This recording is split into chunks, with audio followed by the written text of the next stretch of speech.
दरबार के 5 वो रहस्य जो अगर हम समझ लें तो दरबार हमारा अच्छा चलेगा।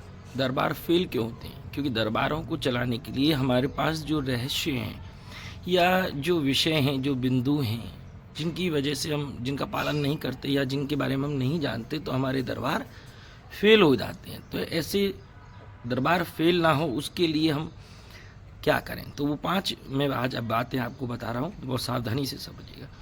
पहली बात, तो अगर आप दरबार लगा रहे हैं तो पहले तो आप ये तय करो कि आप किस चीज़ का दरबार लगा रहे हैं। ठीक है, जैसे बहुत से महाकाली का दरबार लगा रहे हैं, कोई भैरव का दरबार लगा रहा है, कोई 5 बावरी में से लगा रहा है, कोई बुलाकी का लगा रहा है, कोई कुछ लगा रहा है। तो आप जिसके नाम से दरबार लगा रहे हैं, पहले उसकी प्रकृति और उसके कुनबे को पहचानो। पहली जानकारी ध्यान रखिए, पहले उसकी प्रकृति और उसका कुनबा। प्रकृति से मेरा यहाँ तात्पर्य है कि उसका रहन सहन, चलन, खान पीन और भोग प्रसाद, आरती, वंदन क्या है। फिर कुनबा यानी कि उसके खाते में, उसके साथ जोड़े में कौन कौन चलते। जैसे महाकाली है तो महाकाली में या भैरव में कौन कौन चलते। महाकाली के खाते में भैरव चलता है, मसान चलता है, प्रेत चलता है, योगनी चलती है, यक्षिणी चलती है। तो आपको दूसरी जानकारी ये मैं आप बताई दिया, पहले तो प्रकृति देवता की, दूसरा उसके खाते की जानकारी। तीसरा, अगर आप इसमें कर रहे हैं तो आप दरबार लगा रहे हैं तो आपको ये ध्यान रखना चाहिए कि जिसका आप दरबार लगा रहे इसकी टाइमिंग बहुत फिक्स होनी चाहिए। याद रखिए, बहुत से लोगों को मैंने देखा है आज दरबार नहीं लगेगा, कल लगेगा, कल इतने बजे से इतने बजे लगेगा। तो उसमें जो ऊर्जा होती है जिसको तुम संतुलित करके साधना सिद्ध करके बनाते हो, तो उस ऊर्जा का एक टाइमिंग होता है। वो ऊर्जा उसी समय वहाँ आती है और गद्दी आसन को खाली देखती है तो वो चली जाती है, और फिर उसके बाद में आप कभी लगाते तो उस समय पर अचानक वो पूरी ऊर्जा नहीं आती और आपके वचन, आपके शब्द झूठे हो जाते हैं, आपकी सवारी झूठी पड़ जाती है, या आप किसी को कोई कार्य बताते तो वो कार्य उस समय पर पूरा नहीं होता।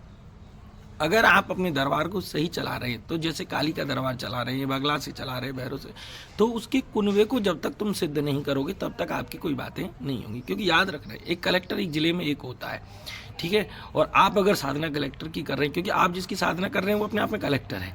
चाहे आप अगर भूत का भी दरबार लगा रहे हैं तो एक बार को आपको आपने अगर भूत को पूजा है तो वो आपके लिए कलेक्टर है। आपने अगर 5 बावरियों से पूजा है तो वो आपके लिए कलेक्टर है। काली को पूजा है तो वो आपके लिए कलेक्टर है। भैरव को पूजा तो वो आपके लिए कलेक्टर है। मशान को पूजा तो वो कलेक्टर है। तो प्रधान देवता अगर आप उसे बनाते हैं तो उसके कुनबे में कौन कौन है उन्हें सिद्ध करना पड़ेगा। जैसे, क्योंकि याद रखना, कलेक्टर कभी काम नहीं करता। हाँ, कलेक्टर कभी काम नहीं करता। कोई भी फाइल एप्लीकेशन दोगे तो वो तुरंत क्या करेगा, अपने से जूनियर के लिए दे देगा, नीचे वालों को दे देगा और वो उस पर काम करते हैं।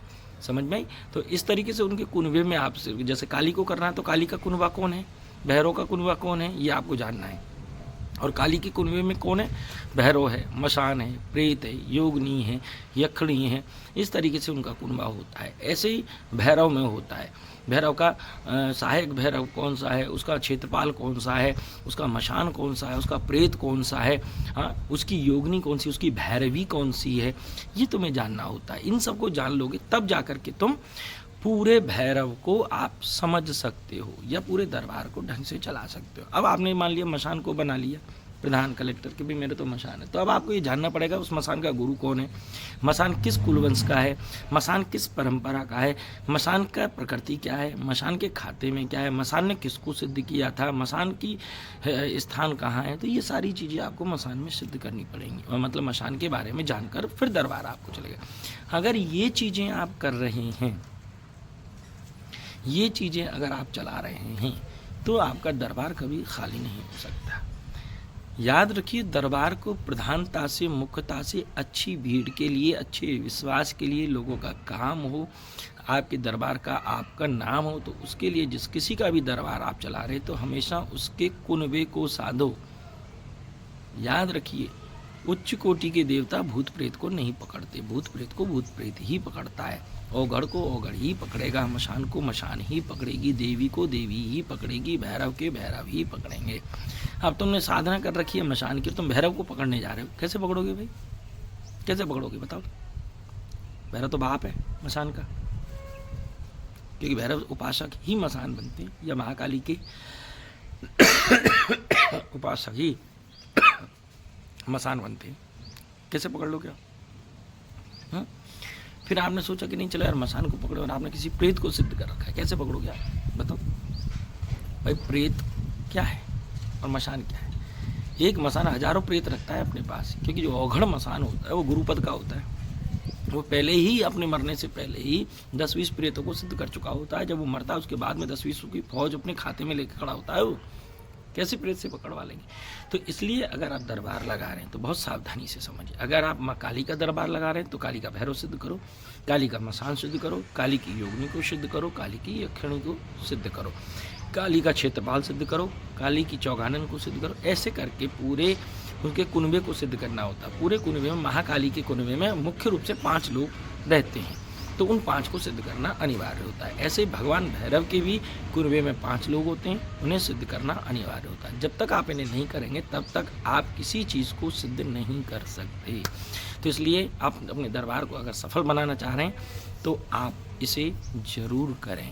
अगर आप ऐसा नहीं करते हैं तो आपका दरबार 2-4 दिन अच्छा चलेगा, महीने 2 महीने अच्छा चलेगा, 4-5 दिन अच्छा चलेगा, या 4-5 महीने अच्छा चलेगा, लेकिन एक समय आएगा कि जब आपकी सवारी झूठी पड़ने लग जाएगी, दरबार बिगड़ने लग जाएगा, अच्छी खासी आने वाली भीड़ धीरे धीरे कम होने लगेगी, और एक समय आएगा कि उस दरबार में आप ही रहोगे, आप ही राजा रहोगे, आप ही प्रजा रहोगे, आप ही डॉक्टर हैं और आप ही इलाज करने वाले होंगे। तो इस तरीके से अपने दरबार को आप व्यवस्थित और सुंदर तरीके से चलाने के लिए इन नियमों को आप मानना चाहिए और आपको करना चाहिए। अगर आप पे ये साधनाएं नहीं आती हैं, 5 गुण को साधनाओं कैसे सिद्ध करें, तो एक बात याद रखिए कि किसी अच्छे उच्च कोटि के साधक के पास आप जाकर के सीखिए, क्योंकि याद रखनी, सीखने में कोई बुराई नहीं, कोई छोटा बड़ा नहीं होता। अगर कोई मान लो अच्छा साधक है लेकिन आपसे स्टेटस में, फाइनेंशियली स्टेटस में अगर वो छोटा है, तो उसका मतलब ये नहीं कि वो एक साधक नहीं। अरे याद रखना, गोली जितनी छोटी होगी उतना तगड़ा घाव करेगी। तो ऐसा नहीं, अपने स्टेटस को नीचे रखें। लेकिन ये बात यार, जब सीखने जाओ तो उस समय 2 ही चीज़ अपने माइंड में लेके जाओ, या तो उसको गुरु मान करके जाओ तो आप सफल हो जाओगे, या एक प्रोफेशनल आप जा रहे हो तो पैसे के बल पे सीखो, बात खत्म। सीखो, उसके बाद तुम तुम्हारी दुनिया में, वो अपनी दुनिया में। बस यही 2 ही तरीके हैं, ठीक है? किसी की अच्छाई बुराई सोचकर हमें नहीं सीखना चाहिए और ना ही जाना चाहिए।